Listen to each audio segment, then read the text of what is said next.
திருப்பரங்குன்றம் விஜய், திருமங்கலம் விஜய், உசலம்பட்டி விஜய்।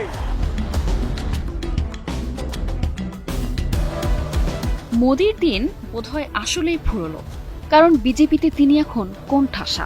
তাছাড়া তার মূল ট্রাম্প কার্ড উগ্র হিন্দুত্ববাদী সংগঠন আরএসএস, সেখান থেকেও প্রচন্ড চাপ আছে সরে যাওয়ার। এছাড়া লালকৃষ্ণ আদবানির মতো নেতাদের মোদি যে চাল দিয়ে বিজেপি থেকে বিদায় করেছিলেন, এবার সেই চালে নিজেই পড়েছেন। মোদি বিজেপির নিয়ন্ত্রণ নিয়েছিলেন সিনিয়র নেতাদের সরিয়ে। মোদি তখন বলেছিলেন, যেসব নেতার বয়স ৭৫ বছর হয়ে গেছে তাদের সরে দাঁড়াতে হবে। মোদির বয়স ৭৫ হতে বেশি দিন আর বাকি নেই। এই গ্রাউন্ডেই মোদিকে সরে যেতে দলের ভেতর থেকেই চাপ রয়েছে। এই চাপের পাশাপাশি যুক্ত হয়েছে ট্রাম্প ঝড়। আন্তর্জাতিক পর্যবেক্ষকরা বলছেন, ট্রাম্প ঝড়ে মোদি উড়ে গেছেন। ঝড় থেকে বাঁচতে ছাতা হিসেবে চিরশত্রু চীনকে পাশে চাইছেন মোদি। ভারতীয়দের এমন দৃশ্য দেখতে হলো। সব মিলিয়ে মোদি আসলে ভালো নেই। ওয়ালটন এখন দেশের সীমানা পেরিয়ে পৌঁছে গিয়েছে ৫০টিরও বেশি দেশে। ওয়ালটন, ঘরে ঘরে, বিশ্বজুড়ে। আর এদিকে আশঙ্কার ব্যাপার হলো, দিন যত যাচ্ছে ততই মোদি বিরোধী ব্যক্তি, সংগঠন, প্রতিষ্ঠানের সংখ্যা বাড়ছেই। মোদি বিরোধিতার আগুনে সর্বশেষ ঘি ঢেলেছে তামিল সিনেমার সুপারস্টার বিজয় থালাপতি। নরেন্দ্র ভাই দামোদর মোদিজি அவர்களே। মোদির দাদাগিরির দিন এবার শেষের পথে এমন হুঁশিয়ারি এলো, তাও কোনো বিরোধী দলনেতার মুখ থেকে নয়, এলো তামিল সুপারস্টার থালাপতি বিজয়ের মুখ থেকে।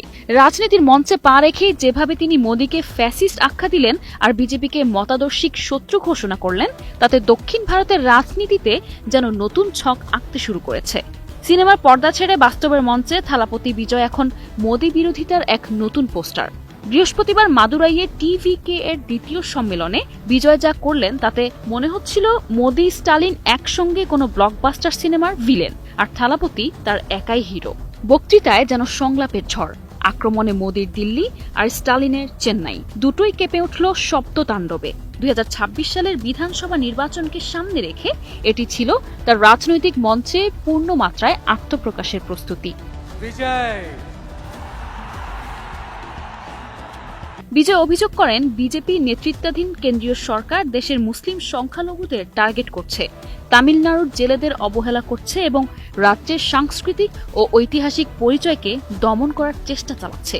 তিনি ক্ষুব্ধ কণ্ঠে প্রশ্ন তোলেন, তৃতীয়বার ক্ষমতায় এসে আপনি জনগণের জন্য কাজ করতে এসেছেন নাকি দেশের মুসলিম সংখ্যালঘুদের বিরুদ্ধে কাজ করতে?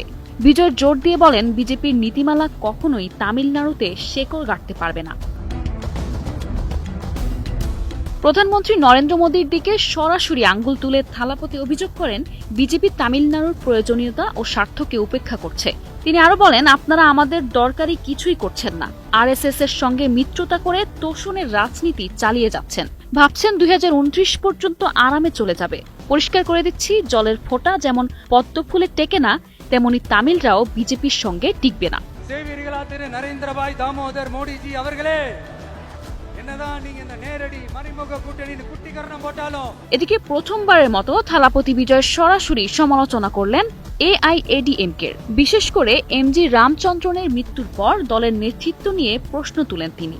বিজয় বলেন, এমজিআর যে দল শুরু করেছিলেন তাকে এখন কে রক্ষা করছে, দলটা এখন কেমন আছে সেটা আমি না বললেও চলে। এরপর বিজেপির সঙ্গে এআইএডিএমকের সম্পর্ক নিয়ে কটাক্ষ করে বলেন, যখনই রেড হয় সঙ্গে সঙ্গে দিল্লি গিয়ে প্রধানমন্ত্রী মোদির সঙ্গে দেখা করে, তারপরে দেখেন সব ঝামেলা হাওয়ায় মিলিয়ে যায়, খেয়াল করেছেন? এরপর মঞ্চের আলো ঘুরে গেল শাসক দল ডিএমকের দিকে, আর থালাপতি বিজয়ের নিশানায় এলেন স্বয়ং মুখ্যমন্ত্রী এমকে স্টালিন। একেবারে নাটকীয় ভঙ্গিতে বললেন, স্টালিন আঙ্কেল, কি আঙ্কেল, ১০০০ টাকা দিলেই হলো, কান দেন সেই নারীরা কাঁদছে, শুনতে পান? তারপর এক নিঃশ্বাসে স্টালিনের দোষের তালিকা তুলে ধরলেন। নারী, পারান্দুকের কৃষক, জেলে সবাইকে ঠকাচ্ছেন বলে অভিযোগ করেন সেই মঞ্চে।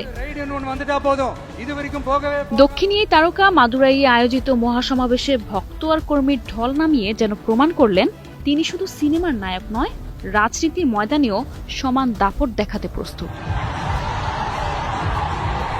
নিশা আলম, নিউজ ডেস্ক, ২১শে টেলিভিশন।